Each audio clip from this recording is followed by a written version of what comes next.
యొక్క సమస్యలు ఎదురు చూస్తున్నటువంటి సమస్య అయినటువంటి ఈ రోజున మన ప్రియతమ కార్యక్రమం ఉంటుంది.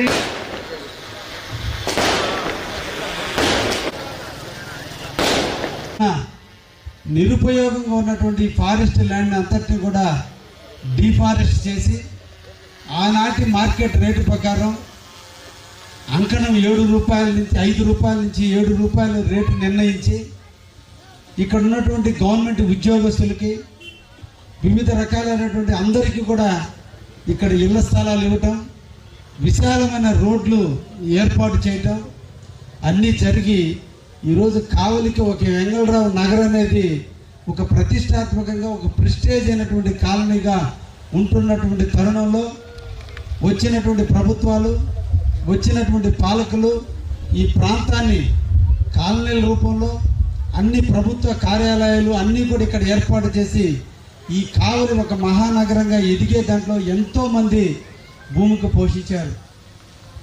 బిడ్డల భవిష్యత్తు కోసం, వాళ్ళ పిల్లల పెళ్ళిళ్ళ కోసం, లేదంటే ఇంకేదైనా కారణాలకు ఆర్థిక ఇబ్బందులను అమ్ముకోవడం కోసం తలమటిస్తున్నటువంటి దాదాపు 15 సంవత్సరాల నుంచి ప్రొహిబిటెడ్లో పెడితే ఈరోజు నిజంగా ఇది అతిశయోక్తి కాదు.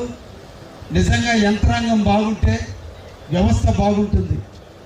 నాయకులుగా మా పాత్ర రికమెండేషన్ 1-2 సార్లు ఫాలోఅప్ చేయగలం. కానీ దమ్మున్న అధికారులు ఉన్నప్పుడే ఆ పనులు అవుతాయి. ఆ దమ్మున్న అధికారులే ఈరోజు మన కలెక్టర్ గారు, జాయింట్ కలెక్టర్ గారు చాలామందిని చూసాం. చెయ్యాలనే తపన ఊరు కాని ఊరు కొద్దిమందికే ఉంటుంది. ఏదో మన ఉద్యోగ ధర్మంలో మనం ప్రభుత్వం ఇచ్చినటువంటి ఈరోజు మన కావలికి ప్రత్యేకంగా ఆయన అభిమానం నేను చెప్పలేంది. నేనంటూ ఏది అడిగి చూసిన అధికారులను చూశాను, కానీ ప్రజల యొక్క సమస్యల్ని, ప్రజలను కళ్ళమ్మడి నీళ్ళ ఈ ప్రాంతాన్ని ఇండస్ట్రియల్గా అభివృద్ధి చేయాలని ఇప్పటికే విద్యాపరంగా మన కావలి ఒక మంచి రోల్ మోడల్గా ఉంది కావలి నియోజకవర్గం.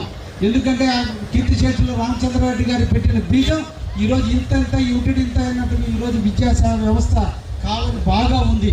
ఇప్పుడిప్పుడే వ్యాపార సంస్థలు విస్తరిస్తున్నటువంటి తరుణంలో కావలిలో ఇండస్ట్రియల్ అవసరం చాలా ఉందనే ఉద్దేశంతో నాడు 2014 నుంచి 19 మధ్య కాలంలో రామాయపట్నానికి శంకుస్థాపనకు నాంది పలికితే ఈరోజు రామాయపట్నం ప్రాంతంలో ఈరోజు బీపీసీఎల్ ఇండస్ట్రీ దాదాపు 1,00,000 కోట్ల రూపాయలు పెట్టి BPCL industry, Indo solar company దాదాపు 8,000 ఎకరాల్లో ఇండో సోలార్ కంపెనీ తీసుకొచ్చి మేక్ ఇన్ ఇండియా కింద మొత్తం కూడా సోలార్కి సంబంధించినటువంటి అన్ని ఐటమ్స్ కూడా ఇక్కడే తయారు చేసే విధంగా, దాని యాక్సిలరీస్ కంపెనీస్ ఇక్కడే వచ్చే విధంగా దాదాపు 24,000 కోట్ల రూపాయలు ఇన్వెస్ట్ చేస్తూ ఈరోజు ఇండో సోలార్ కంపెనీ వస్తుంది. ఈరోజు మనకి జుబులుదిన్లో ఆల్రెడీ కూడా మన ఫిషింగ్ హార్బర్ ఏర్పడింది. అదేవిధంగా దామారం దగ్గర ఎయిర్పోర్ట్ రాబోతుంది. ఎప్పుడైతే మన ప్రాంతంలో ఎయిర్పోర్ట్ వస్తుందో ఎయిర్పోర్ట్కి అనుసంధానంగా ఎయిర్పోర్ట్ని బేస్ చేసుకున్నటువంటి ఇండస్ట్రీలు రాబోతున్నాయి. బీపీసీఎల్ ఇండస్ట్రీ కానీ స్టార్ట్ అయ్యడం జరిగితే దాని మీద యాక్సిలరీస్ కంపెనీస్ రాబోతున్నాయి, ఇంకా రాబోతున్నాయి. ఇవన్నీ కూడా రాజకీయంగా నా బాధ్యత ఉంది కాబట్టి నేను చేస్తున్నా. ఈ రాష్ట్రాన్ని పరిపాలించేటువంటి నాయకుడిగా మన ముఖ్యమంత్రి చేస్తున్నాడు. కానీ మా ఇద్దరితో పాటుగా మా అందరితో కంటే కూడా ఈ కావలి మీద మమకారాన్ని పెంచుకొని ఈ కావలి ప్రజల శాంతి కాముకులు, కావలి ప్రజలు చెబితే వినేటువంటి వాళ్ళు, కావలికి అండగా ఉండాలని ఈరోజు గౌరవ కలెక్టర్ గారు మన ప్రాంతంలో ఉన్న ఇండస్ట్రీలు తీసుకురావడానికి నిరంతరం కృషి చేస్తున్నాడు. ఈరోజు ఉదయగిరి ప్రాంతంలో కొన్ని ఇండస్ట్రీలు రాబోతున్నాయి. మెట్ట ప్రాంతమైన ఉదయగిరి ప్రాంతం అంతా కూడా సస్యశ్యామలం అయితే ఆ ఉదయగిరిలో వచ్చే ఇండస్ట్రీలకు సంబంధించినటువంటి ఉద్యోగస్తులందరూ కూడా కావలిలో స్థిరనివాసం ఏర్పడే అవకాశం ఉంది. అదేవిధంగా బీపీసీఎల్ దాదాపు 1,00,000 మంది ఉద్యోగస్తులు వచ్చేటువంటి పరిస్థితి ఉంది. వాళ్ళందరూ కూడా కావలిలో స్థిర నివాసం ఏర్పరచుకునే పరిస్థితి ఉంది. ఈరోజు దామారం దగ్గర ఎయిర్పోర్ట్ వస్తే దానికి సంబంధించిన ఉద్యోగస్తులందరూ నెల్లూరుకు పోకుండా కావలిలో ఉండేటట్టుగా ఈరోజు టౌన్ ప్లానింగ్ వ్యవస్థను కూడా మేము విస్తరిస్తున్నాం. ఈ రోజున అందుకనే కావలిలో కూడా లేఅవుట్లన్నీ కూడా అనాథరైజ్ లేఅవుట్లు వేయద్దు, ఆథరైజ్ లేఅవుట్లు వేయండి. భవిష్యత్తుకి మన బిడ్డల భవిష్యత్తు కోసం మనం మంచి దారులు ఏర్పాటు చేయాలి. ఈ పట్టణం మహానగరంగా మారాలి. ఈ పట్టణం ఒక కాస్మో నగరంగా మారాలి. భారతదేశంలోని అన్ని భాషల వాళ్ళు, అన్ని ప్రాంతాల వాళ్ళు కావలికి వచ్చి నివాసం జరగాలంటే మన అందరం కూడా వాళ్ళ సాధారణంగా ఆహ్వానించాలి, వాళ్ళ హక్కును చేర్చుకోవాలి, వాళ్ళకి అండగా ఉండాలి. అదే జరిగితే ఈ కావలిలో హాస్పిటల్ పెంచాల్సిన అవసరం ఉంది, లాడ్జీలు పెంచాల్సిన అవసరం ఉంది, వచ్చినటువంటి వాళ్ళు రిక్రియేషన్ కోసం పార్కులు పెంచాల్సిన అవసరం ఉంది, ఏదైనా మంచి హాస్పిటల్ ఏర్పాటు చేయాల్సిన అవసరం ఉంది, వాళ్ళ బిడ్డల చదువుల కోసం స్కూల్స్ ఏర్పాటు చేయాల్సిన అవసరం ఉంది. అంటే ఒక ఇండస్ట్రీ రావటం అంటే దీనికి కావాల్సిన మౌలిక సదుపాయాలు కూడా ఈ కావాలి బేర్ చేయగలగాలి. వచ్చేటువంటి ఎంప్లాయ్ మా బిడ్డలు చదువుకోవడానికి, మాకు ఏదైనా ఆరోగ్యం బాగలేదు ఉండడానికి. కానీ మన అందరి అదృష్టం ఈరోజు కావలికి ఉన్న వనరులు ఎక్కడ లేవు. ఎందుకంటే నేషనల్ హైవే ఉంది, నేషనల్ రైల్వే ఉంది. కోతపేట దూరంలో మనకి భోగోల్లో ఈరోజు మేము MMLP కూడా ట్రై చేస్తున్న మల్టీ మోడల్ లాజిస్టిక్ పార్కు. ఇక్కడే ప్యాకింగ్ చేయాలి, ఇక్కడే ట్రాన్స్పోర్ట్ చేయాలి, ఇక్కడే కంటైనర్ ప్యాకింగ్ చేయాలి, బ్రేకింగ్ చేయాలి. ఇక్కడే అన్ని కానీ జరిగితే ఎక్కువ మందికి ఉపాధి కల్పన కోసం ముఖ్యమంత్రి గారు ట్రై చేస్తున్నారు. మా గౌరవ కలెక్టర్ గారు కూడా ట్రై చేస్తున్నారు. ఇంటర్ ఎక్కడో పెరిగారు కానీ మా ప్రాంతానికి వచ్చారు. ఇది మీ పుట్టినిల్లుగా భావించండి, ఇది మీ సొంత ఊరుగా భావించండి. మా ప్రజలు శాంతి కాముకులు, ఎప్పుడు కూడా నోరెత్తి అడగలేనటువంటి మా కావలి ప్రజల కోసం తప్పకుండా మీరు ఎప్పుడు కూడా మీకున్నటువంటి టైంలో కొంత టైం మా కావలి కోసం వెచ్చించి మా బ్రహ్మం గారి కాలజ్ఞానం చెప్పినట్టుగా ఈ కావలిని కనకపట్టిన దిశగా అడుగులు వేసేదానికి మీరు కూడా ఉండాలని జీవితంలో మా కావలికి ఒక ఆన్వాయితీ ఉంది సార్. ముఖ్యంగా ఈరోజు చాలా సంతోషకరమైన విషయం కావలి వెంకటరామనగర్ కాలనీకి సంబంధించి. ఎందుకంటే మనకి కావలి పరిసర ప్రాంతాల్లో దాదాపుగా లక్షల కోట్లకు సంబంధించినటువంటి ప్రాజెక్టులు ఎంతో ముఖ్యమైనటువంటి ప్రాజెక్టులు రావడం జరిగింది. దానికి ఈ ప్రాంత ప్రజలు కూడా ల్యాండ్స్ ఇచ్చి కూడా సేకరించడం జరుగుతూ ఉంది. దానికి మన గౌరవ కలెక్టర్ గారు కృషి ఎంతో ఉంది ఈ యొక్క ప్రాజెక్ట్ ఇక్కడ రావడానికి కూడా.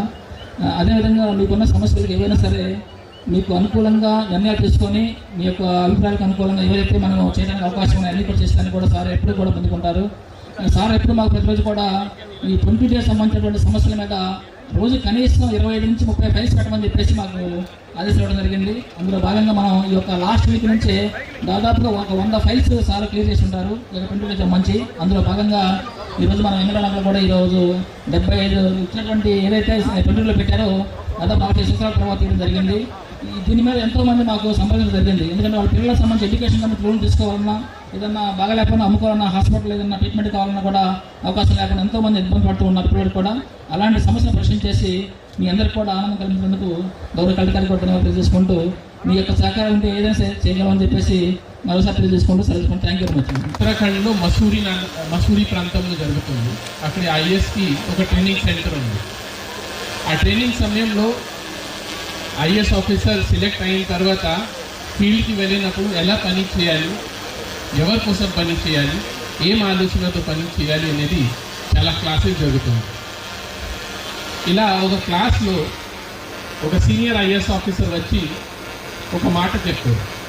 ఆ మాట నాకు ఈరోజు వరకు గుర్తుంది. అంటే ఆ డిస్కషన్ మధ్యలో ఆ సీనియర్ ఆఫీసర్ ఏం చెప్పారంటే, మీ అందరూ రేపు కలెక్టర్ అవుతారు, కమిషనర్ అవుతారు, మీ చేతిలో చాలా పవర్ ఉంటుంది. మీ దగ్గర రోజుకి 100 ఫైల్స్ వస్తాయి. చాలామంది కెరియర్లో స్టార్టింగ్ మొదలున్నప్పుడు చాలా కష్టపడి పని చేస్తారు, కానీ ఆ తర్వాత కొంత స్లో అయిపోతారు.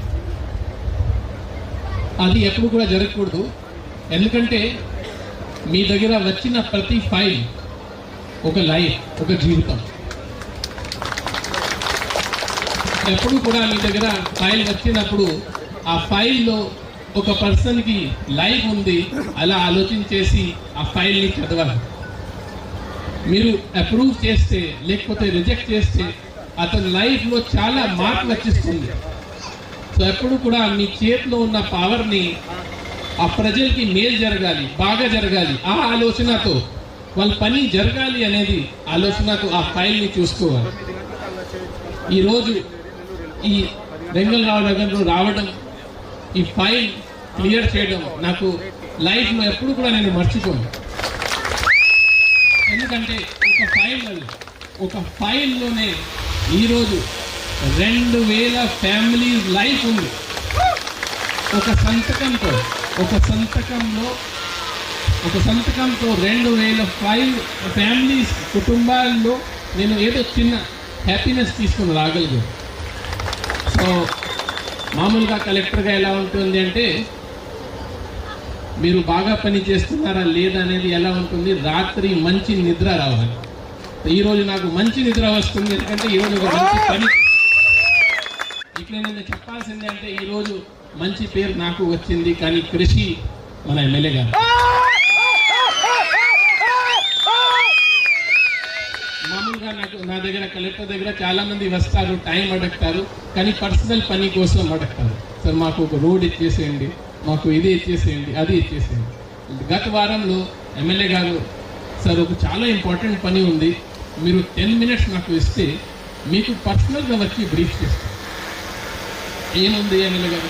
లేదు మీకు ఫోన్లో అర్థం అవుతుంది సార్, నేను మాకు 10 minutes ఇవ్వండి, మీ ఇంటికి వచ్చి మీకు ప్రశాంతంగా ఎక్స్ప్లెయిన్ చేస్తాను, అప్పుడు మీరే డిసైడ్ చేయండి. ఈ పని కోసం ఎమ్మెల్యే గారు నాకు టైం అడిగి కొంత సమయం వెయిట్ చేయాల్సింది వచ్చింది, కానీ అది లేదు. ప్రజల కోసం చేస్తున్నాను కాబట్టి కూడా వెయిటింగ్ చేయడం తప్పదు. వచ్చి నాకు ఎక్స్ప్లెయిన్ చేస్తారు, ఎక్స్ప్లెయిన్ చేసి నేను చెప్పేది మీకు చెప్పింది చాలా ఇంపార్టెంట్, నేను 24 గంటల లోపల ఈ ఫైల్ క్లియర్ చేస్తానని హామీ ఇస్తున్నాను. ఇక్కడ నా జాయింట్ కలెక్టర్ గారికి నేను అభినందన ఇస్తున్నాను, ఎందుకంటే నేను ఇన్స్ట్రక్షన్ ఇవ్వడం కానీ పని చేయడం జాయింట్ కలెక్టర్. నేను చెప్పిన వెంటనే సార్ నా దగ్గర కూడా సార్ ఆ ప్లేస్ నుంచి కనీసం 3 వచ్చారు. ఒక పర్సన్ అంటే సార్ నా బాబుకి యూఎస్లో సీట్ వచ్చింది, నా దగ్గర డబ్బు లేదు, నేను బ్యాంకులో కాగితాలు పెట్టి లోన్ తీసుకోవాలి, కానీ 22లో ఏలో ఉంది కాబట్టి నాకు లోన్ రావడం లేదు, నా బాబు భవిష్యం మీ చేతిలో ఉంది, అలా జాయింట్ కలెక్టర్ గారికి చెప్పడం జరిగింది. జాయింట్ కలెక్టర్ గారు అదే సార్ ఇది చేస్తే బాగుంటుంది అని నాకు వెంటనే చెప్పారు. 24 గంటలోప ఇచ్చిన హామీ మేము పూర్తి చేయగలిగాం, చాలా సంతోషం. ఇప్పుడు కావాలి అంటే నాకు చాలా ఇష్టం, ఎందుకంటే ఈ ఏరియాలో ఎమ్మెల్యే గారు చెప్పినట్టుగా ఖచ్చితంగా రాబోయే రోజుల్లో ఇది ఒక గోల్డెన్ సిటీ అయిపోతుంది, దీనికి అసలు డౌటే లేదు.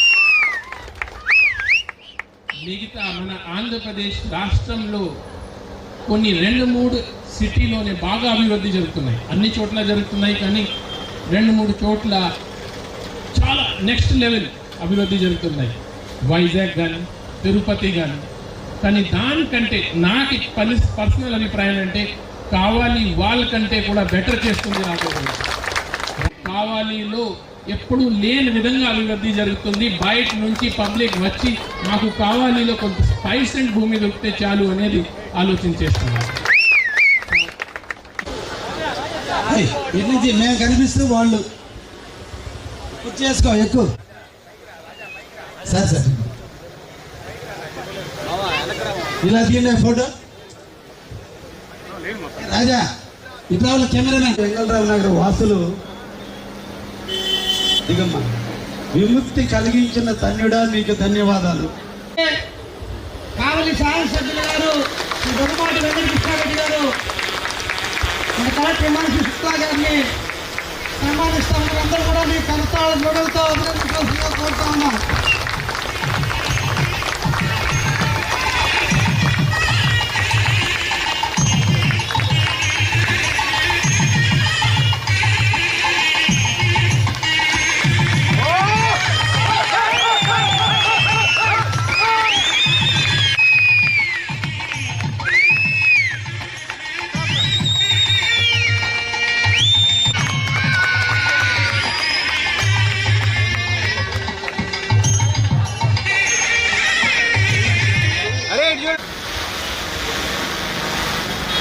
ఈ 6 వార్డులకు ఇంపార్టెన్స్ ఇస్తున్నాం. మన 19వ వార్డు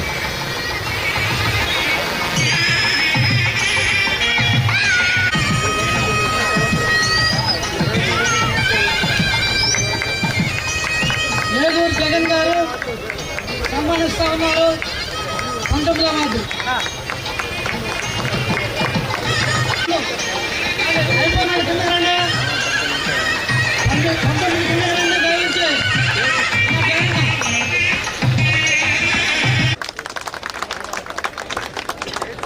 జాయింట్ కలెక్టర్ గారిని సన్మానిస్తా ఉన్నారు.